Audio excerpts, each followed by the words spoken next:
One more last video. The Toyota Sequoia has not been started for 1 month.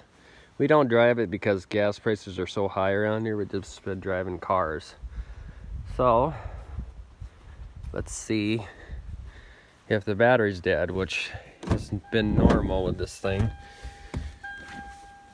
In the wintertime when it's cold, it's 40 degrees out, so.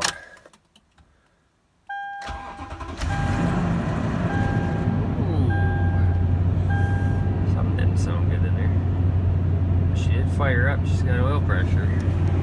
Hopefully it wasn't a cat in there. She's chooching.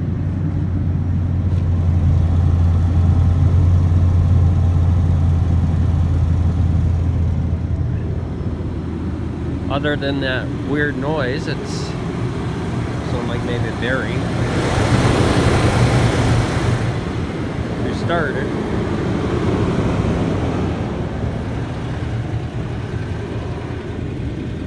Just way too expensive to drive it. How much gas is in there?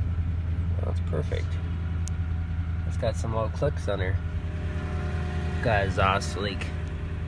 You can count on your Toyota. Mint!